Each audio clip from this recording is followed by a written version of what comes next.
Hello and welcome. We're going to give everybody a minute to go ahead and get logged in. In the meantime, please feel free to share who you are, and if you have any current projects, you can share that link or other information in the chat. We're glad you guys are with us.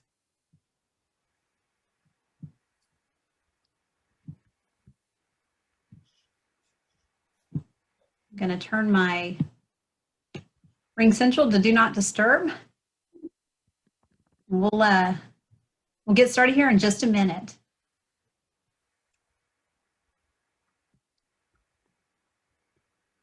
Hey, Cotty. Hey, Cotty.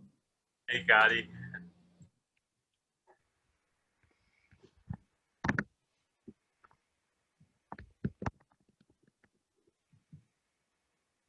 Guys, thanks for coming. Give you guys a little bit of time, and then I'm going to go ahead and get us going because this is going to be a fabulous conversation, and we want to give everybody enough time to get through that so we can get to some Q&As as well.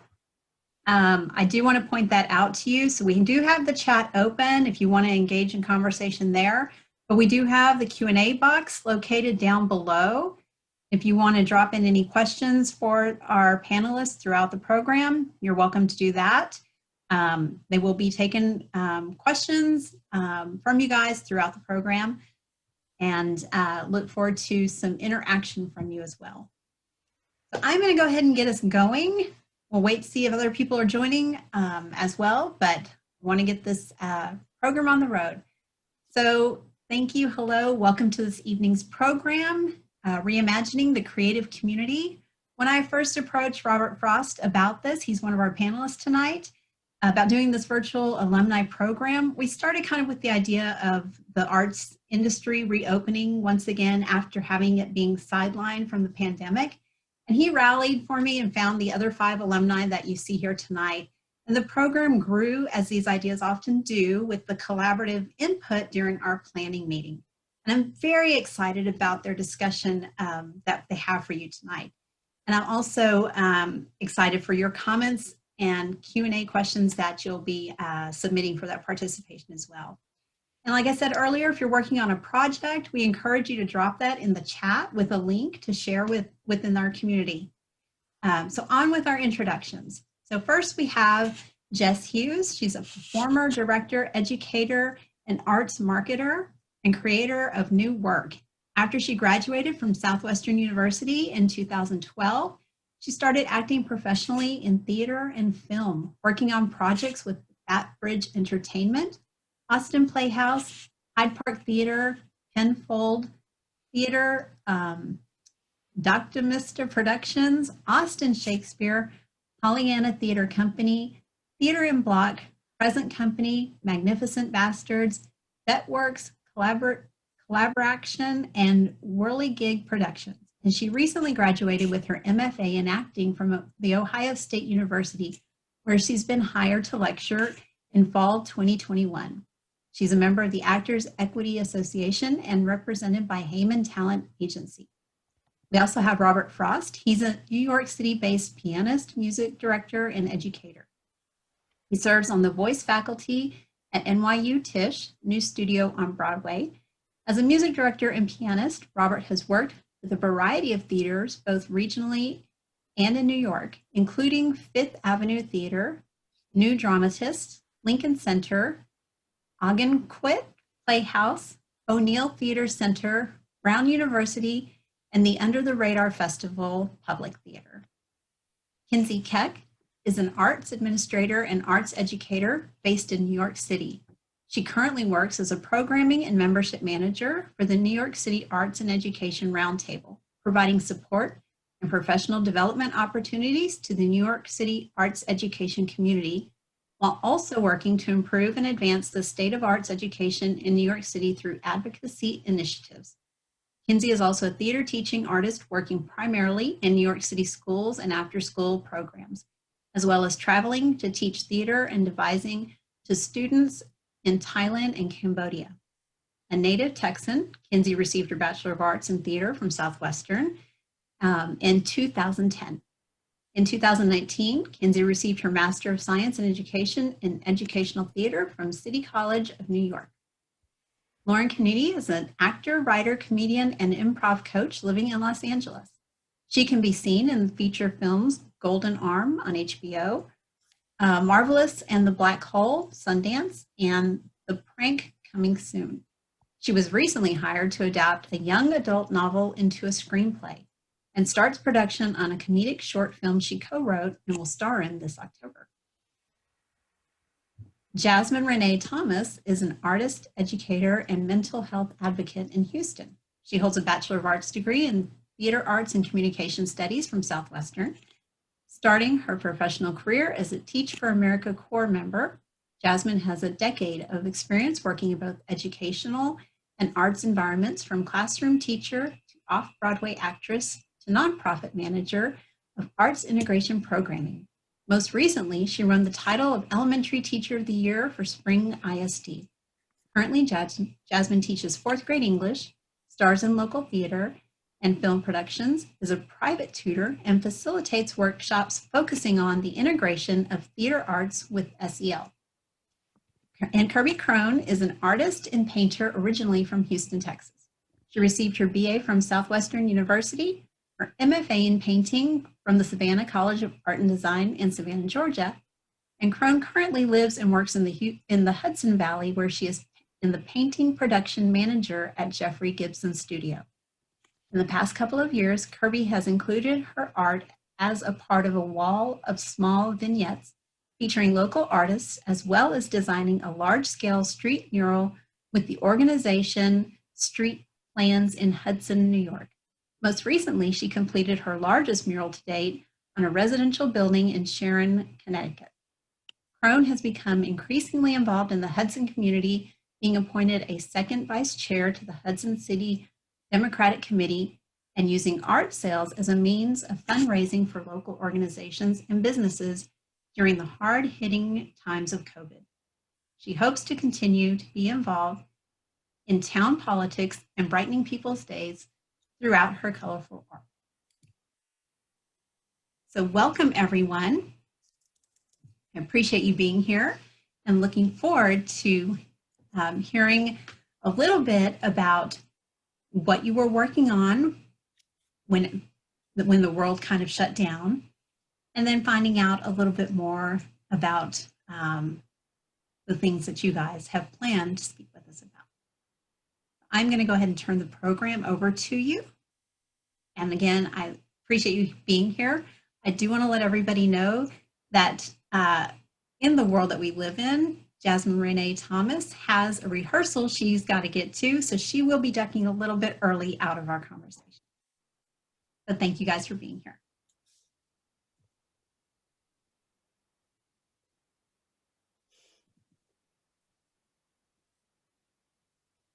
Is everyone off? Hey, y'all. Hi. Hi. It's so good to see everyone. I'm so glad people came out to join us this evening.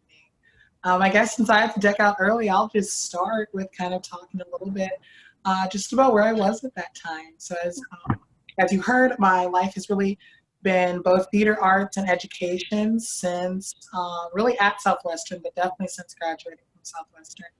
And so right when the pandemic happened, I was managing arts integration programming for the largest regional theater we have that does local works here in Houston. And I remember being like, everyone's getting laid off. How awesome that my job has done 0 layoffs. Like, what a blessing. And then like that next Wednesday, they were like, everyone's laid off. So I remember it was just like, okay, what is this? You know, what do we do? So I was only out of work for a couple of weeks before they brought us back on after they were able to get one of those loans. But then it just really made me start thinking about how fragile the work that I was doing was. And for the fact that they're able to lay us off. I mean, there were layoffs across the board, but working in the education department of a theater really felt like an add-on. It felt like the, last hired first to go type of feel. And I didn't like that feeling. Amongst other things, I decided it's best for me to leave and go back to teaching.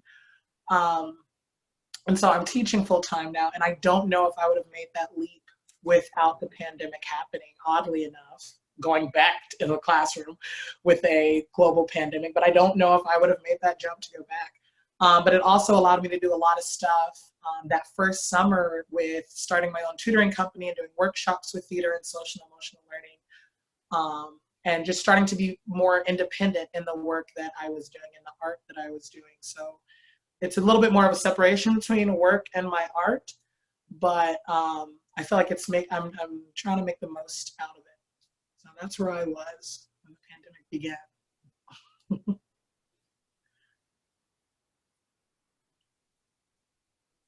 When What about you, I'll- Corey? Go, Robert, go. when the pandemic began, I was about to open 2 shows, and needless to say, they did not happen. And very fortunately, one of them is happening in the spring, which is a blessing and was not true for a lot of things and a lot of my other projects. So I'm very grateful for that, as is the rest of the team. I was also teaching at NYU. I teach private voice, singing, that is, as Serena said, at NYU Tisch through New Studio on Broadway, which is the musical theater branch.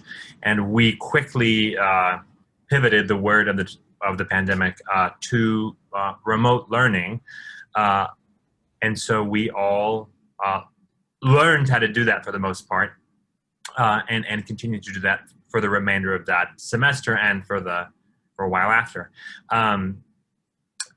And that was sort of my life, and it kind of encapsulates what I do, which is I work as a freelance music director primarily in New York City and sometimes regionally, and I work as an educator both in an official capacity at NYU and in a more contractor capacity privately and for other institutions, but those are all contracted positions, meaning I'm a freelance educator essentially throughout the city. So that's what I've been doing, or I was doing pre-pandemic. Kirby, I robbed you of Jazz's introduction. Oh, no, it's totally fine. Not much, actually. I mean, it's weird to say that not much changed with what I was doing work-wise, because I had been working at Jeff's studio, but how work continued drastically changed. Most people started working from home for safety, because I'm in the painting department, and a lot of them are quite large and also too expensive for me to want to take home. I kept going into the studio after quarantining for 2 weeks, because the week before Jeff actually was Armory Fair, like art fair, and also Jeff had a performance in a video in Times Square. So that's where I was the week before the pandemic. And then everything just really, really shifted, and a lot of art shows either that were going to open, their opening dates got moved, but all the art still had to be made. And then there were just lots of other projects that we just had to figure out, how do we make these projects still, like, how can we do this safely, with what teams, what are like the precautionary steps that we can take to ensure that all of these things can keep happening. So it was just a lot of figuring that out. And then also right before the pandemic, I bought a house. So I was working on that project, and then a lot of my own artwork. So it actually gave me the much needed time I needed to take away from all the social stuff and just focus on my art and that kind of thing, and kind of making my house into an art piece as well. So it's been fun and solitary. How about you, Jess?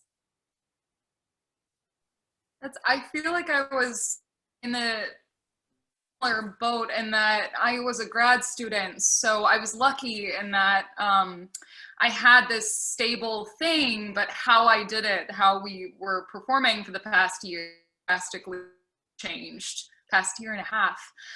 When I went to New York, and actually I visited Robert March 10th of 2020, right when the state of emergency was declared. And so the last performance I saw was in New York off Broadway. It was called We're Gonna Die, which feels really surreal thinking back now. It was like a bunch of old people singing this like singing along to this musical, and these balloons dropping from the sky that said "We're gonna die." And then I got the notification from my school that we were going to be on break for an extra week, so we could figure out how to teach for the rest of the semester. And I was also doing a show that got canceled, but that ended up actually being a blessing, because the show we had been working on was pretty awful, and the director had like walked out on us the week before, and so it felt like luck at the time that we didn't have to perform this show. What really was challenging was we were working on another piece, which was a community engaged project. We were interviewing people with substance use disorder, visiting recovery centers, and doing research into addiction, and responding with ensemble devised theater. And this started in the spring of 2020. So when the pandemic hit, we couldn't go to these recovery centers. We struggled with community, and we ended up having to, well, we thought we were going to be back, right? Like we thought things were going to be normal. I guess like we think things are going to be normal right now, but that ended up not being the case. So we did actually write this whole piece based on the Oedipus cycle, and then we had to throw that out. And we just made these short films. And yeah, I feel like I have more to say, but maybe that'll come out in the conversation to come. I'll popcorn to Lauren. Hello. Wow, so cool. So many friends. I'm in Los Angeles. I am an actor. I do a lot of auditions, and sometimes I get to be in movies and stuff like that. Mostly commercials. And and I write screenplays and stuff, and I coach improv, and I used to perform live improv all the time and comedy. And then that totally disappeared. I was performing at a theater called UCB. It was founded by like Amy Poehler and that crew. I was on a house team there and had been putting a lot of eggs in that basket, and then it kind of disappeared and may never come back. So similarly to what Jazz said, the pandemic really forced me to make my art independently as opposed to relying on an institution, which I think has been a really good thing. Truly not a ton has changed for me. I've been really lucky. I got to be in films and in stuff that were just like COVID safe sets, which were not very different, except that at the craft services table, where usually I get as many snacks as I want, they were doling out Starbursts literally one at a time. That was truly not okay with me, but otherwise, yeah, I started coaching virtually, and it wasn't as hard as I thought it was going to be. I didn't get to go to film festivals. Boo-hoo, sad me. But yeah, actually, like from an acting perspective and auditioning perspective, things have moved to self-tapes almost entirely now, so I don't have to drive across town, and also casting directors are able to see more actors.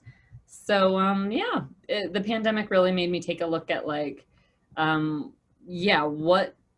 where I was putting my art and like who I was relying on to make it.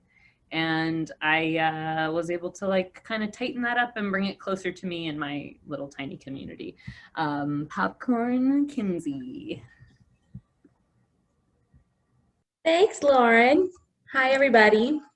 I'm really happy to be here with you all. My name's Kinsey. I use she, her pronouns, and I'm calling in from unceded Lenape lands, also known as New York City. And yeah, when the pandemic hit here, so I was working 2 jobs. Now I'm working 3 jobs because that's how it goes. I was working part-time at my nonprofit that I still work at called the New York City Arts and Education Roundtable. And I was also teaching, doing theater teaching artist work. For those who don't know, a teaching artist is basically like a contract worker. So you're not teaching in schools as a teacher, but you do go in to do like one-off classes. You can also do after-school teaching. You can teach in non-school settings like daycares and prisons and homes for the elderly, things like that. So I was working in multiple New York City schools as a theater teaching artist. When the pandemic hit, and basically I just got a phone call from my boss that day. Actually, I'm sorry, it was a text, excuse me. I got a text from my boss that Tuesday, and she just basically was like, don't come in anymore. So I lost all of my teaching artist work. And I also want to note that that happened, Americans for the Arts did a survey in June 2020 of all arts workers, teaching artists, arts workers, and 96% reported that they lost some or all of their teaching gigs. And most of it happened that way as well, where most folks were not paid for the gigs that they were fully contracted to do. They only received pay for what they had already done. That was my case. Some folks didn't even receive the pay for the work they had already done because funds were held up. Because yeah, it was a huge mess. So that was really unfortunate.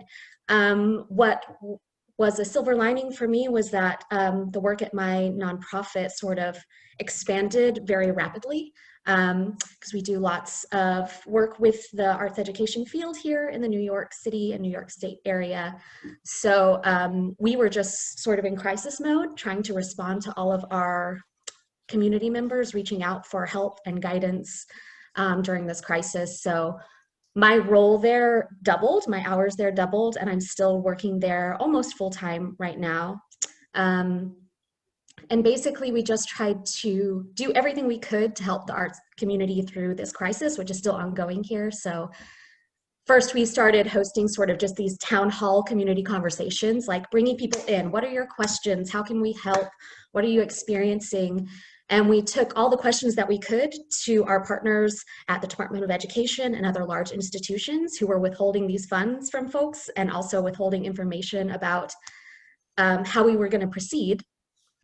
And we also sort of used it for some community building. It also informed all of our future programming. So at the time, we were planning our annual in-person arts education conference, which had to be moved to virtual. We also scrapped almost all of the sessions that were going to be at that so that we could focus on giving people sessions about what they were experiencing right now, and mostly how to shift to teaching and experiencing art, doing artistry virtually. And then we really deepened our advocacy practice as well. We were super fortunate to have some great relationships with foundations that gave us a ton of money, hundreds of thousands of dollars to distribute amongst our community. We did some Arts Educator Relief Fund work, and that was just honestly a drop in the bucket for what these people have lost and continue to lose. So that's sort of where we are now. We're just sort of, so I would wait, I'm the last person, right? Okay, so maybe I can open this up to you all, because I feel like me as an artist and an educator and an administrator, I feel like I'm a totally different person than I was when this all happened, and my priorities are super different. So I would love to hear from you all, what things did you learn? What changes did you experience from all of this? And then maybe later we can get into how that informs your future selves and practice and all that good stuff. Well, here, I live in Hudson, New York, so it's about 6,000 people. It's pretty small. Everything shut down, and the majority of businesses were essentially going to have to close forever. A lot of them did not come back. We have essentially no chain anything in town, so everything is someone's small business. So I got to witness community just really come together, and all these different organizations that had been doing stuff for kids after school. They were the ones who were then making lunches, making full grocery carts of food for people to bring home, because what a lot of people don't realize is that is how kids are getting at least 2 of their meals a day, is from school. And so with school being fully canceled, where are those meals going to come from? So seeing that happen, seeing people really step up to the plate and really help everybody out, I mean, it just like fosters such like warmth inside of you, especially when there's so much awfulness happening in the world, especially like by that summer, yeah, everything was going to shit. Sorry for my language. But, you know, so it was kind of a, wow, okay, I live in this great place. The government's not doing anything. So what are people doing? How can I help? And so just essentially just starting at like a very base level of like, what can I do for like literally my neighbors? What can I do? And so that just really kind of changed my whole perspective of like living up here and like what people are putting into the community. And it made me meet a lot of people that I hadn't even met before. And I've been living here for about 6 years. So, I mean, I think it just really focused my attention away from the individual, thank goodness, and towards like helping and putting things back into the community, because you're only gonna like see changes if you help make those changes. There's so much bureaucracy taped to like get over all of the time that like if you don't step up to do it, it's probably not going to get done. So you just have to do it.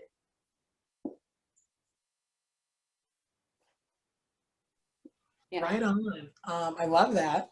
And I think we noticed that. I mean, I live in Houston, Texas. I live in Humble, Texas, which is just north of Houston.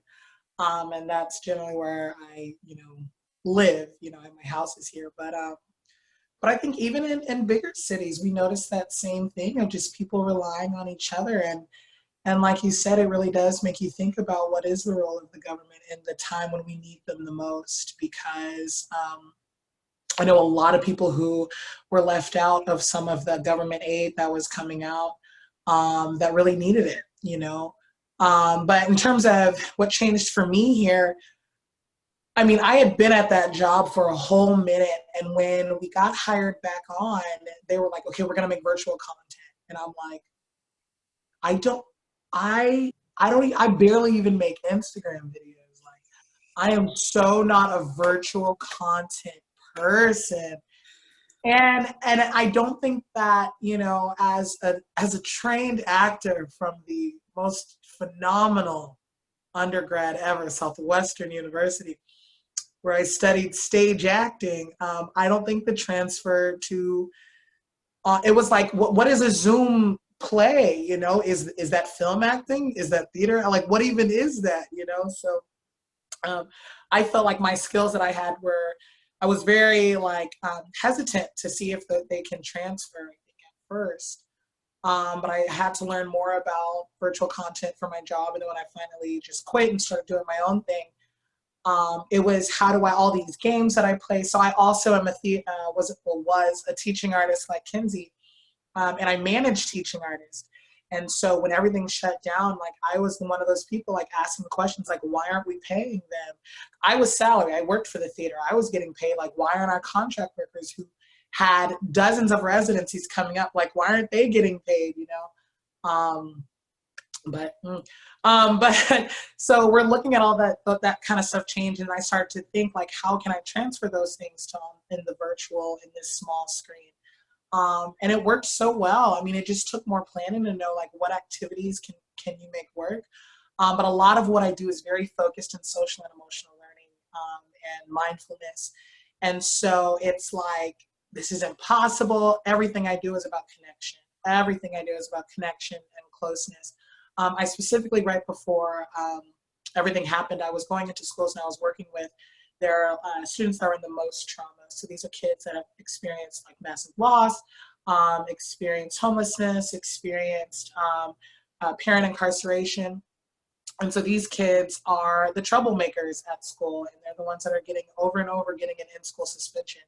So our program was going in there and just playing theater games with them, and then just talking about these social and emotional competencies, and like, okay, before you came in this room, you felt this way. We just played this silly game. How do you feel now? And just talking about it. It was amazing. Getting bumpies. It was amazing to see how they were opening up and just getting silly and getting loose and connecting with their feelings and stuff. And so when we left that, I mean, my first thought was like, I didn't even get to say bye to these kids. Like, this is just, it was such a horrible feeling that not only are they about to go into, I mean, how would any of us know that it was going to be over a year long, but go into this very trying time in our life where we're all sitting in trauma. But they're coming from trauma, and then they've lost an adult that they thought that they had in their life. So I really, it felt even more pressing that I have to find a way to make some of this work virtual. Even if I'm not working with those same kids, I owe it to myself to make sure that that very important work didn't die. And so I spent a lot of time focusing on that. And then I got to have the opportunities to do professional development, teaching other teachers how to implement some of those games virtually. Because a lot of districts last year were either virtual the whole year or some of the year. So that was just such a shift for me. And then just acting in general, I did like 8 or 9 virtual shows, and I finally was like, I don't like virtual theater. And I said it, and I put my foot down and I said it. Like I said, the same hesitancies I had at first, like I don't feel like I'm a film actor. I feel like I need to take more classes in order to, not that I can't be, I just need more classes to do that. My training is very heavily for the stage, and it felt very, I felt trapped in this little screen. But I just felt so like I have to keep, I got to keep it up. I'm never not doing a show. And I almost felt that I had actually stopped and taken some time, kind of like what Kirby was saying, and just working independently, just on my own craft, just because I feel like so much has happened and I've been so busy throughout the whole thing, which is a blessing, but it's been a lot. Has anyone else felt that this has just been like the busiest times in their lives this past like years?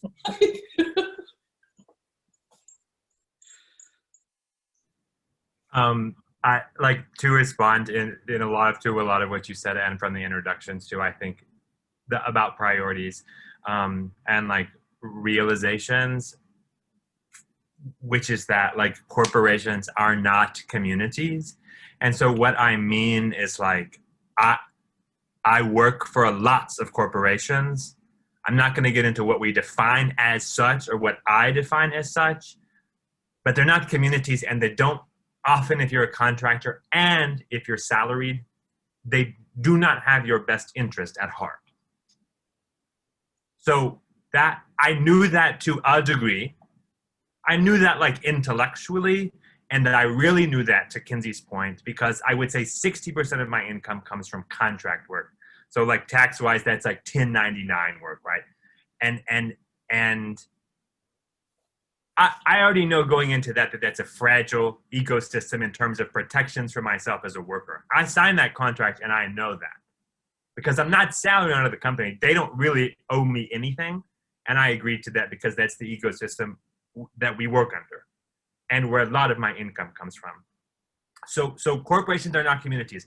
And I think, to like Kirby's point about the sort of like focus on community, was that when all of a sudden we're having to figure out, and blessedly what Kinsey's nonprofit does, helping teaching artists, when myself and my fellow educators and musicians, and sometimes the hybrid, are having to figure out how to pay our rent when no one is providing relief or cancellation, we look to each other.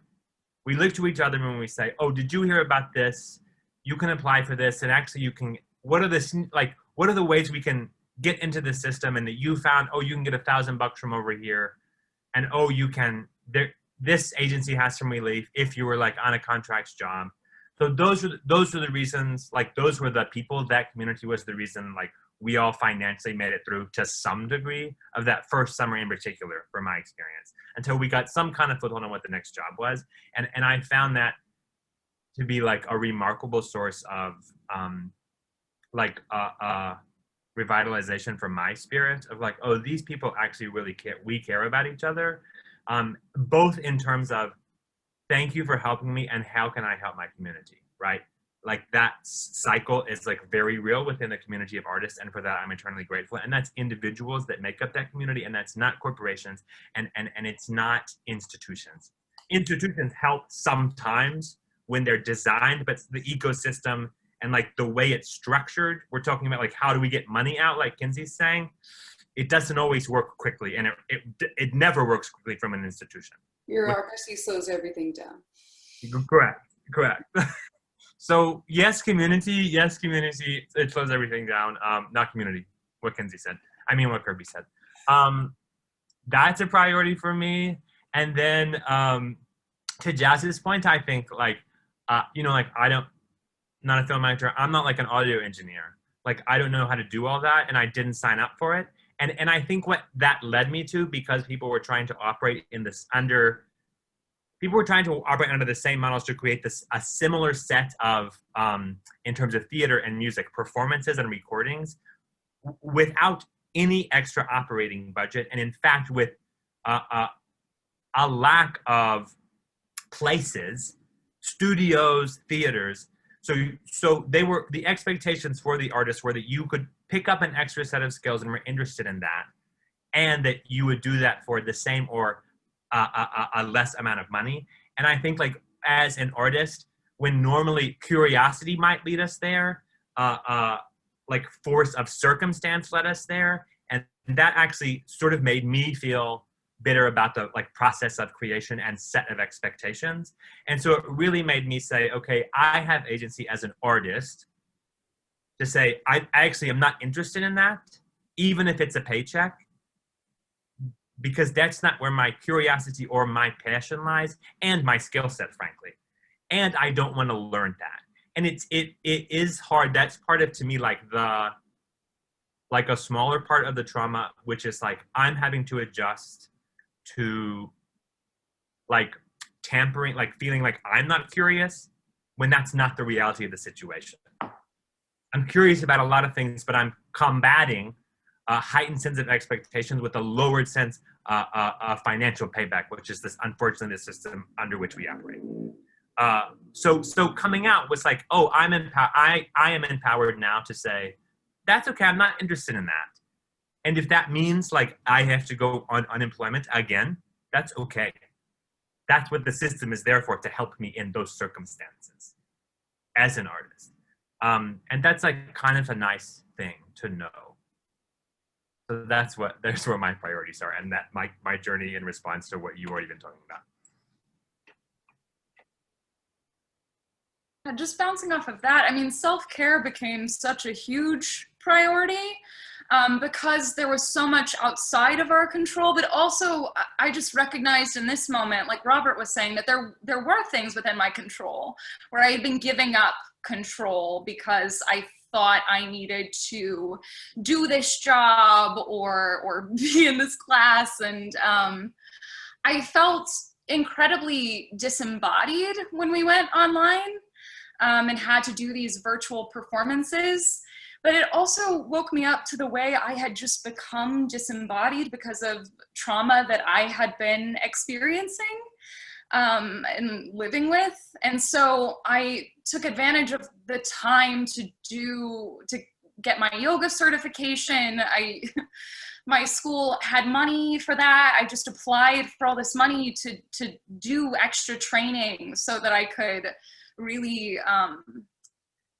really heal myself. But then that also affected the way I looked at performance and worked with my students, because so many students now have performance anxiety and deal with disembodiment because of our use of technology. And also, I thought a lot about accessibility because I underestimated accessibility. I've been privileged and I've always had access to art. And while we did struggle to work in person, so much went online, which was exciting for me, for my students. They got to watch pieces like Schoolgirls or the African Mean Girls play, and the Donmar Warehouse's production of Julius Caesar, which you can still see. It's like this all-female production that takes place in a prison. It's amazing. And my students coming from small rural towns in Ohio just didn't think that Shakespeare's text could be malleable and recontextualized. And also, I mean, this just created a lot of opportunities for communication. So many artists were free during this time and were willing to give their time to students if they were asked. And I just found that, you know, like this art is such a scary field to enter. And to bring artists in, have students hear from artists who are doing this, who are pursuing this, it really demotivates the process of creating art, getting work, moving to incredibly saturated work environments. And I just want to do more of that because I think that, you know, because it's terrifying. It's really, really scary. And I want more people to communicate through art. For me personally, you know, the pandemic created opportunities to learn from and work with artists around the world. I did the City Company Summer Intensive virtually with 51 other participants. And I would love to do it in person, but I didn't have to. We didn't have to move to Saratoga Springs, and we didn't have to pay as much, and we didn't have to give up our day jobs. We do this work with a city company when we had to do it, and they were really wonderful about creating space for us to not be present that day, because they're like an incredibly strict theater company, right? Like they're all about discipline and showing up every day. And just to see them transition to this new way of working was incredible. But it was just also really amazing to make art with people who were experiencing nighttime while I was experiencing daytime. There's something that continues to be really exciting about that. And I'm working with a couple of people from that program from Nepal and Dublin. We're continuing to train and make work together because we're all interested in removing the barrier of location and exploring the viewpoint of space and time when we don't share space and exist in different time zones. To get like a little abstract, because Lauren, you're probably going to speak next, and I got really excited about solo work. And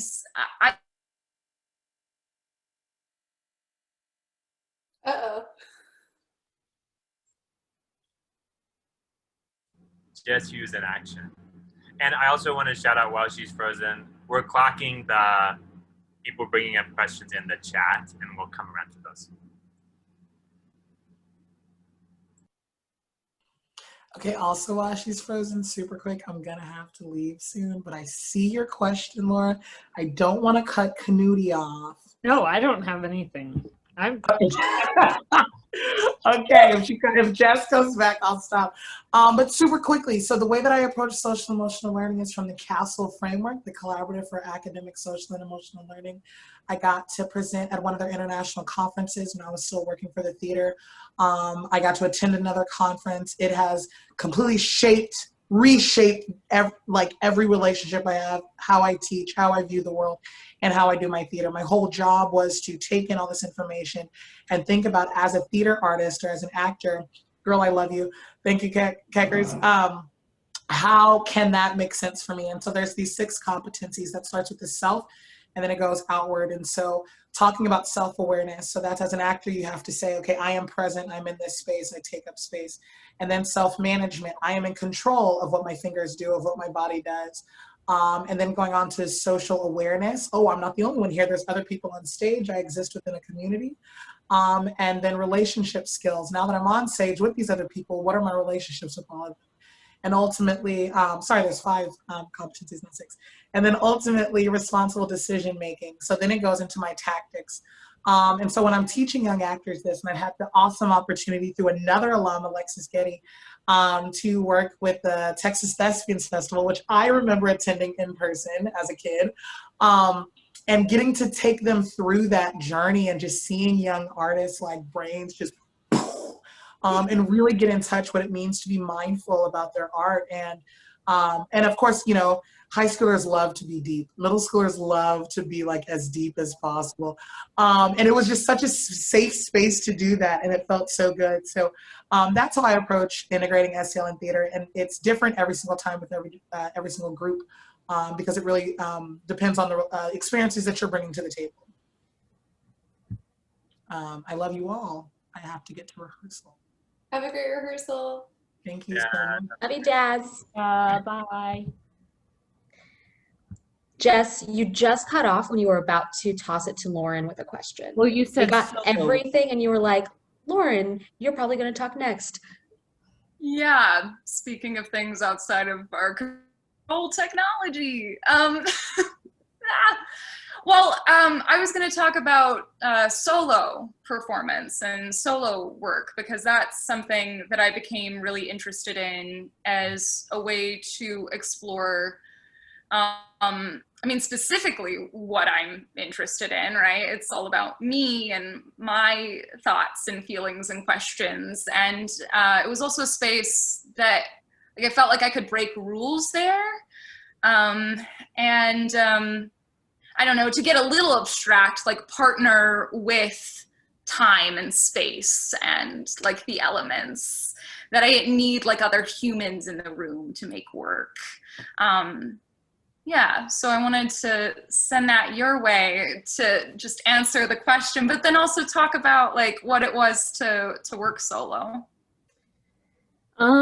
I don't do a lot of solo work actually, but a lot of people that I'm close with do and have been putting on like, you know, one person shows and doing stand up. A lot of that stuff has come back more quickly because it only requires one person, so it can be more distance and stuff. But yeah, I most of my stuff is still with groups and with people. I'm still super collaborative. It's just like not through an institution anymore. It's more like, oh, when the institution crumbled, who was left and wanted to come to my backyard or like do a FaceTime. I even like with my writing and stuff, I work with a partner. I get sad when I'm lonely.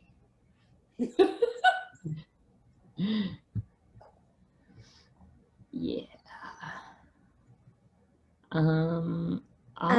If I might jump in before, I want to make sure that we answer Carly's question, which is in the chat, but I feel like a lot of you touched on a lot of my takeaways from this whole situation as well, and like how my sort of focus and practice and pedagogy have shifted, because I feel like we sort of touched on this, but that this whole experience really like shed so much light on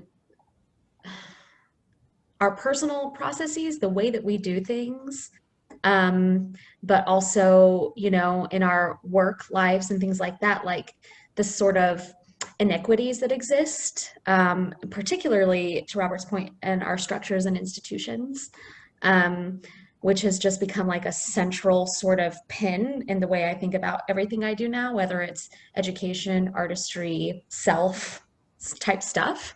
And I think, like, first of all, there's, you know, the lack that we talked about of like protection for cultural workers, especially if you're a contract worker, and how quickly that all just like goes away, and how, to Kirby's point, what you're really left with is your community. And it's a glorious thing to realize that that is there and to be like rooted in it and to sort of return to that is so wonderful, but it's so frustrating that we were forced to do that work because there was no other option or outlet. And these institutions that we give ourselves to, that we work so hard for, that we have a lot of faith in really aren't there for us. And it just, to me, calls into question the whole structure and structures that we all like live within and operate within, which is really frustrating. I also have to name that those structures are like built on white supremacy. And I highly recommend Googling like characteristics of white supremacy by Tema Okun if you haven't read anything about that. But you know, there's so much built into white supremacy that contributes to that like grind culture that I feel like really got called into question during the pandemic. And I think that's a really like bright spot to acknowledge, that we are like, that is present in the forefront of our minds now. And I hope that it's something that we will like continue to morph around and to bring into our practice as we move forward. And then I also want to touch on something really important that Jess brought up, which is accessibility. And there are so many facets to that, right? So it's like the accessibility of the arts in general, and people need access to that. But also, how are they accessing it? And how are we, to me, I just like, it blew my mind how easy it is to make space for people. It's so easy to make space for people who can't travel to the theater. We can do this here. It's so easy to make space for people who are tuning in who have low vision or are blind. You can give them visual descriptions. You know, it's like, it's super, super easy to do all this work. You can get an ASL interpreter super easy virtually right here. And it just calls into question, like, why weren't we doing this before? Why weren't we centering this before and making it a part of our arts practice? So that's another like really big thing that I'm taking away and like forward into the future with that. And I think those are the things I wanted to say. I also want to know, I can answer a little bit of Carly's earlier question, but I think it really was thrown to Robert. But Carly said, I'm curious, to Robert's point, what this did to technical workers like audio, set design, costumes, etc. Like, are or were they part of conversations in these transitions, or are they now left out and moving forward the space for these artists? Let's see, moving forward the space for these artists smaller. I'm not sure what the end of that sentence is, but I get the gist. And I can't say for the larger community, but I can say the artists that we work with as educators also, who are doing work in like particularly audio work, musicians, and all that sort of stuff, is it was a really, really hard transition that, to Robert's point, they had to teach themselves. And that is labor. That is hard work, extremely hard work, hours and hours of work, just to be able to understand how to do a music lesson on Zoom, just to teach yourself. And not to mention, like, if Robert and I were trying to sing a song together right now, the figuring out the audio situation is just bananas. So it was a huge mess. And I don't think that, of course, nobody was prepared for it, but the support, again, wasn't there from our institutions who are supposed to take care of us. And I would like to toss the rest of that question to Robert. They have and were and are a large part of that conversation because we're all in the same boat.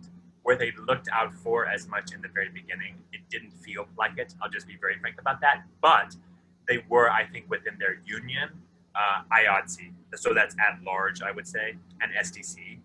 And that's dealing with theatrical endeavors and film and television. And I know from designers and tech people that I work with, there were many conversations happening about equitable pay, gender parity, and then the sort of structural overall problems, as there was, like, frankly, a lot of downtime that, like, really sped up the conversation, fortunately. I'll throw this in the box too. IATSE might be about to go on strike for a lot of these reasons. So I'm going to throw you an article about that.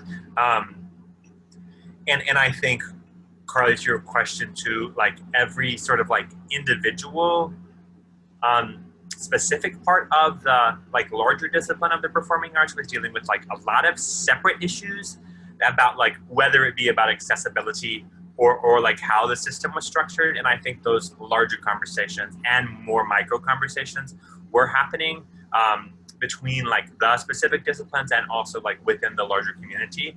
I think, unfortunately too, when you are working on like performing through Zoom, and if you do have like funding for a workshop that's like of performers, the first person to not get hired is like a stage manager and a designer, right? So if you're a lighting designer, it's such an additional hassle for an institution to get the funding for someone, because then they have to ship equipment to people's houses. They have to ship costumes. The extra budgetary lines that were not considered for, because how could they be, were not there. And while larger institutions did provide that if they were doing like a video presentation or something, it's a huge budgetary constraint where they say, okay, we'll hire the people who can like say the words first, or who like write the words first, and then if we have other stuff to like supplement that storytelling, we will give the money to that. But most institutions didn't have that. So I think there was actually a lot of that, and as we're coming back, it's still a larger part of the conversation. But that's a sort of short answer to a really tricky dynamic and relationship and community. I just threw that, just a Hollywood Reporter article on the potential upcoming strike.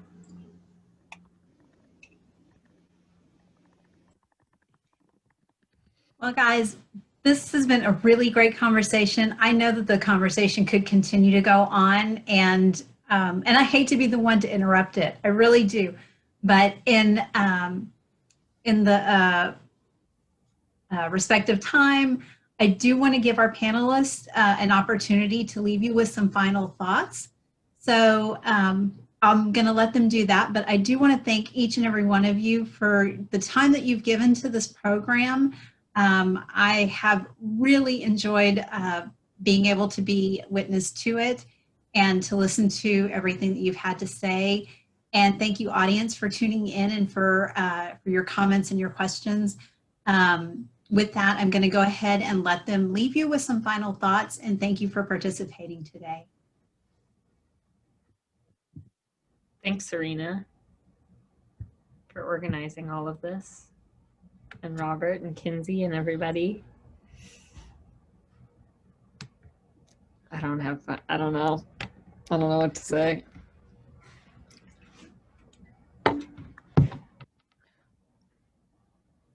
Sorry, I was just reading Kinsey's, Carly's comment about accessibility in the workforce.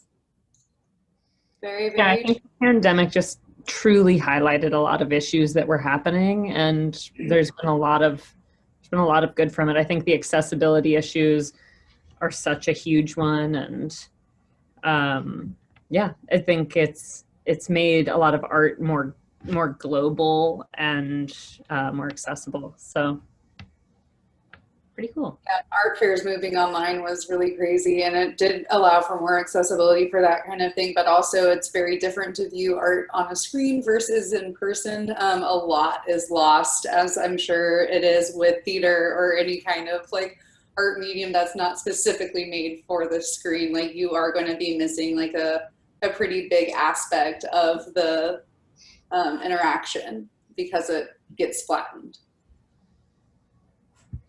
Totally. I guess where my mind is right now in terms of moving forward in a small way in response to the art on a computer or like virtual creative stuff is that, like, I always think of like, what kind of experience are you wanting? And this is where we spend so much of our time anyways, right? So on one hand, what we can do can be a welcome break from this. And on the other hand, it can also be like an examination of this, and in some ways like a spiritual practice, because you are alone, right? And so there's a meditative act to this that I think can be useful for me as an artist in thinking about that, even though it's not the communal meditative act of like playing music and like hearing vibrations in space and connecting with someone. I'm trying to like, my future brain is like, I'm trying to think of like, how is the virtual space, when it comes from a place of creativity and inquisition and not from a place of like pandemic necessity, how can I use this realm to connect and to like move forward with people that I couldn't otherwise do? I haven't figured that out. I haven't figured anything out, but I certainly haven't figured that out. So like, that's kind of a closing comment, because it is about accessibility too, and like who I have access to and who has access to art. So like micro and macro. And I'm still wondering about that because it's easy for me to say, yeah, like fuck like computers. And I'm also like, but like, what is it that we're here for? That's like my kind of looking forward thought for this. It was also interesting to see how people were bringing, like in Hudson, they made like movable stages that were trailers so that they could bring theater stuff to like audiences, or like a coloring club started, and like so that people could gather in a safe way and like color together and like have a way to like relieve stress and like do these kinds of creative, artful things, because it is important to do it within a community. So finding those new ways to do that, I think, has been a huge benefit of all of it as well. And hopefully that will continue, because it does make it more accessible for people, instead of like, oh, I'm going to this like stifling place like this gallery, I might not belong there, or this theater, those like thoughts of not belonging. Well, if it's in your backyard, you're way more likely to be like, you know what, I am going to go check that out, I'm going to go do that thing. It's a game changer. Right. I experienced beautiful moments of gathering online. And like you're saying, I think that even when we do go back in person, we have to think about how we're inviting people into these spaces, how we're getting along, like what kinds of conversations do we want to happen after? Are we asking our audiences or the people coming to do something? What is the purpose of gathering is such a big question to contemplate during this meditative moment. I love that, Jess, and I'm going to leave that as the last note, except to say one thing that I just hope this is an invitation for myself that I give, and I hope that everyone on this call accepts the invitation as well, to like not forget about these experiences as we move forward and enter a normal, quote unquote, world, which I don't think we will personally, but like this, we can't just, you know, forget all of this. I think it's like moving forward with all of this. And I love that invitation to think about gathering in a more holistic and exciting, creative new way. So thank you for that.